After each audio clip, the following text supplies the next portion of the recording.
The Galactic Council convened in their grand chamber, a vast space filled with representatives from countless starfaring civilizations. Conversations buzzed about the ongoing war against the Zyphar Dominion, a relentless empire that had already crushed dozens of advanced species. Yet, despite the urgency of the situation, one small, backwater planet barely warranted a mention: Earth. Humans? One council member scoffed. Barely out of their primitive wars. They haven't even achieved stable interstellar travel. They are unpredictable, another added. Violent. But ultimately insignificant. The consensus was clear. Earth was of no consequence in the grand scheme of galactic affairs. The Zyphar Dominion, a ruthless and highly organized war machine, would overrun the planet in days. There was no need to intervene, no reason to waste resources protecting a species too primitive to understand the stakes. A lone researcher, an old and quiet figure among the high-ranking officials, hesitated. He had studied humans, not just their technology but their history, their wars, their relentless capacity to adapt. He had read about how they had turned every invasion, every existential threat, into a stepping stone toward greater strength. Yet, his concerns were waved away. The Zyphar will handle them, the council leader declared, moving on to more pressing matters. Meanwhile, across the galaxy, the Zyphar Dominion expanded its grip, subjugating new systems with brutal efficiency. Their fleets were unstoppable, their strategies honed from centuries of conquest. Entire planets fell without meaningful resistance. And now, Earth lay in their path. The invasion was scheduled. The outcome, as far as the Zyphar were concerned, was already decided. Their commanders barely reviewed Earth's defensive capabilities, dismissing human weapons as archaic, their military as disorganized. It was just another conquest in a long line of victories. As the invasion fleet moved into position, the galaxy barely took notice. Earth was simply another name on a long list of fallen worlds, another primitive species that had reached the limits of its potential. The Galactic Council continued their deliberations, believing humanity would soon be just another footnote in history. But they had made a mistake. A mistake countless others had made before. They underestimated humanity. The Zyphar fleet arrived in Earth's orbit, their massive warships casting shadows over entire cities.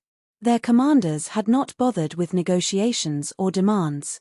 There was no need. Every civilization before had either surrendered immediately or been wiped out. Earth, they assumed, would be no different. The first wave struck hard. Plasma bombardments leveled entire districts, and Zyphar ground forces descended in overwhelming numbers. Their armored troops, backed by towering war machines, advanced without resistance in the early hours. Cities burned, communications networks collapsed, and the initial human losses were staggering. The invasion was proceeding as expected until it wasn't. Humanity didn't surrender. Instead of crumbling, they retaliated with an intensity the Zyphar had never encountered. The moment the invaders set foot on the ground, they faced a brutal and unrelenting counterattack. Entire battalions vanished in the narrow streets of ruined cities, cut down by ambushes, improvised explosives, and snipers striking from the shadows. The Zyphar's overwhelming firepower was met with something far more dangerous: adaptability. They had expected a structured military response, but Earth's defenders were anything but predictable. Armies worked in unison with resistance groups, civilians joined the fight using whatever weapons they could find, and cyber warfare crippled Zyphar logistics. Jets and helicopters, outdated by galactic standards, weaved through the skies, outmaneuvering the enemy's automated targeting systems. Pilots flew their aircraft into impossible angles, taking down Zyphar ships that should have been untouchable. The terrain itself became a weapon. The Zyphar, accustomed to open battlefields and orbital superiority, found themselves lost in dense forests, trapped in frozen wastelands, and suffocated by the heat of sprawling deserts. They struggled against unpredictable weather, supply lines stretched thin, and their rigid strategies failed against an enemy that refused to fight by any known rules. A turning point came when human forces managed to capture one of the Zyphar's war machines intact. Within hours, engineers, mechanics, and scientists, some with no military background, were tearing it apart, figuring out its weaknesses, and devising ways to counter its design. The Xiphar, bound by their doctrine of technological superiority, had never considered that a primitive species could learn so quickly. The first real defeat happened within days. A Xiphar command post, heavily fortified and deemed untouchable, was annihilated in a coordinated attack that should have been impossible. The losses were unacceptable. The Xiphar commander overseeing the invasion, confident in an easy victory, now hesitated. This was not going as planned. For the first time in centuries, the Xiphar war machine faced something it did not understand. A species that did not break, did not bow, and refused to follow the script. Humanity was not just resisting. They were winning. The Xiphar expected humanity to crumble under prolonged assault. Instead, the resistance only grew stronger. Every loss became a lesson, every setback an opportunity to innovate. The war had entered a phase the invaders had never encountered, one where the enemy adapted faster than they could counter. Captured technology was reverse-engineered at a staggering pace. Human scientists, engineers, and hackers worked day and night, finding vulnerabilities in Xiphar weapons and exploiting weaknesses in their armor. Within weeks, Earth's militaries were deploying hybridized weapons, human ingenuity combined with alien tech, creating systems the Xiphar had no defense against. Then came the cyber warfare. Xiphar fleets relied on centralized command structures, highly efficient but inflexible. Human hackers, working in teams scattered across underground bunkers, targeted their communications, disrupting supply lines, disabling war machines, and even hijacking enemy drones. Entire battalions found themselves cut off, stranded, or turning their weapons on each other as their systems were compromised. The psychological war was just as devastating. The Xiphar, trained to face enemies that fought with order and strategy, were completely unprepared for the chaos humanity unleashed. Attacks came at random, with no pattern to predict. Guerrilla fighters struck at night, vanishing before retaliation could begin. Misinformation spread through hacked comm channels, leading Xiphar forces into traps. Even their towering war machines, symbols of their dominance, were reduced to burning wrecks by unconventional human tactics.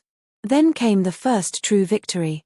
A Xiphar mothership, the core of their planetary operations, was targeted. It was a suicide mission by all calculations, yet humanity defied expectations once again. A small strike force infiltrated the ship using stolen Xiphar transports. While the fleet remained distracted by large-scale battles across the planet, the infiltrators planted explosives deep in the vessel's power core. By the time the Xiphar realized what had happened, it was too late. The detonation ripped through the ship, sending debris raining down over the battlefield. The destruction of the mothership was a turning point. It sent shockwaves through the Xiphar chain of command. Never before had an occupied world not only resisted but struck back with such precision. For the first time, the Xiphar felt something unfamiliar: doubt. Across the galaxy, the news spread. The Galactic Council, once indifferent to Earth's fate, could no longer ignore the impossible. The same species they had dismissed as primitive had done what far greater civilizations had failed to do. The council chambers, once filled with arrogance and certainty, now buzzed with unease. The Xiphar invasion was no longer a campaign.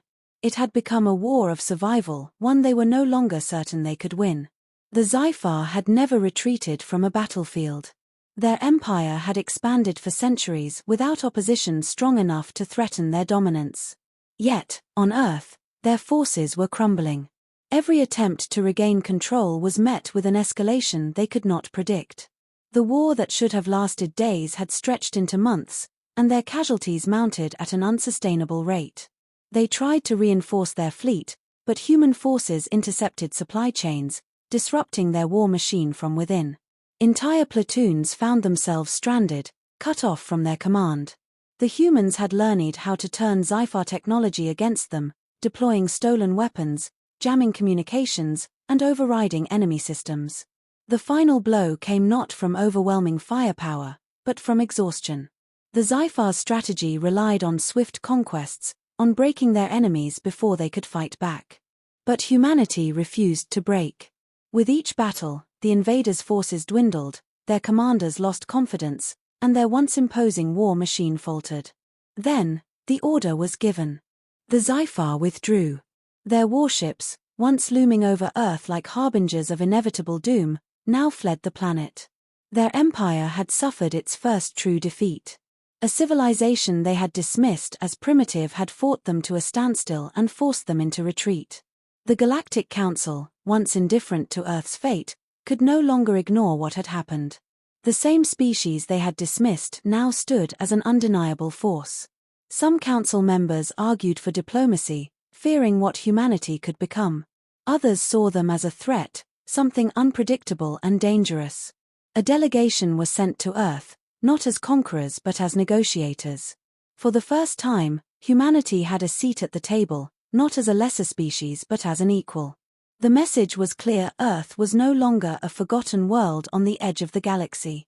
The lone researcher, the one who had once warned of humanity's potential, watched as the delegation departed.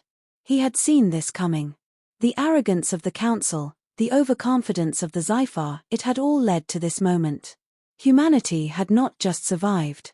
They had changed the balance of power in the galaxy. And this was only the beginning.